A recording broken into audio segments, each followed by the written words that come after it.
Thank you, Governor Renew. Now we have another great former governor, Bill Richardson, and also the former U.S. representative to the United Nations, who will talk to us about the UN role to protect the people in Camp Liberty.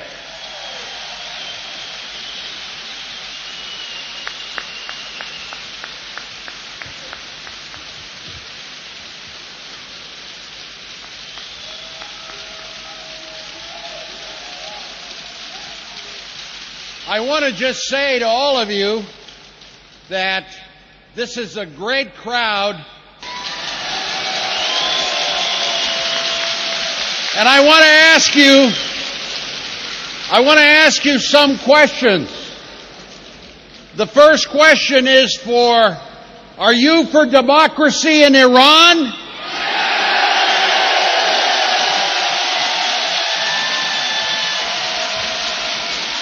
Are you for regime change in Iran?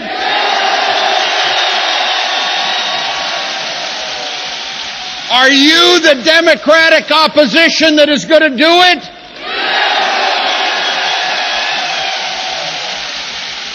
Are you for protecting the human rights of the people in Ashraf and Camp Liberty?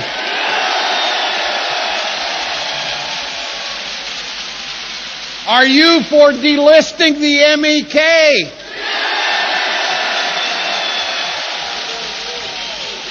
So what we're doing here is standing for democratic change by the people of Iran and their organized resistance.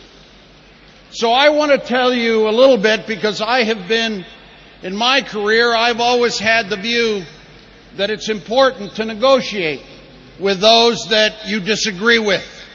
But with Iran, what we have reached again in Moscow at recent negotiations between the EU and the United States is Iran again is thumbing its nose at the international community because Iran wants to build nuclear weapons. So the time has come for all of us to recognize that these negotiations have not worked, that Iran continues to enrich nuclear fuel, that Iran continues to say in these negotiations that they are not going to suspend their uranium enrichment, that even though they said they were at 20%, that was just a stalling tactic. And so the next meeting of this negotiating group is in July, but it's low level because there was a recognition that we had reached an impasse. So negotiations with this regime have not worked. And what we need to do is look at alternatives. The alternatives are very broad. One of them, military intervention, I think it's too uncertain. The other, continued sanctions, they may continue to work, but also it's uncertain. The good news is that the European Union, on July 1st, sanctions on oil are going to start. Let us thank the European Union for this very brave effort.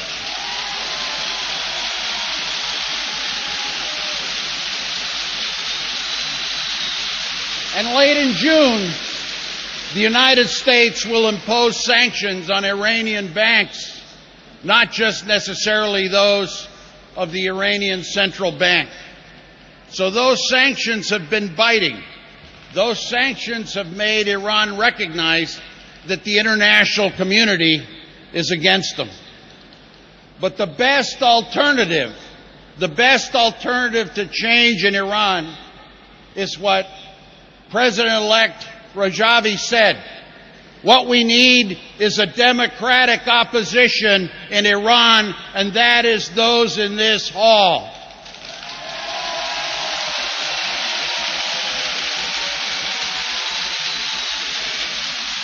The people of Iran deserve a democratic government. They deserve to have freedom of democracy. The presence of this huge audience in this hall is the best evidence of the desire of the Iranian people for a democratic change.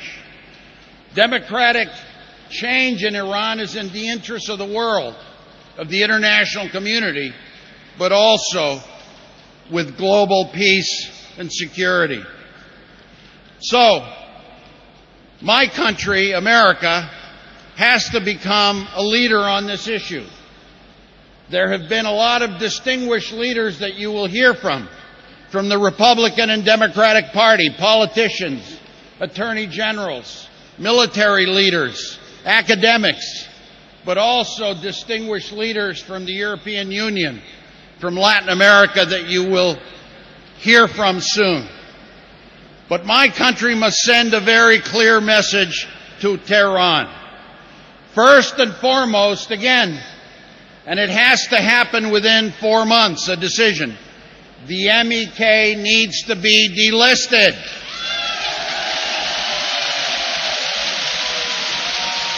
Secondly, America's leadership in the world and the UN should demand that the MEK members in Camp Ashraf and Liberty must be supported every single way. So, now I'm going to give you my last question. My last question is, do we need democracy in Iran now? Are you ready to provide that leadership? Now the best part of my speech, the end. Thank you.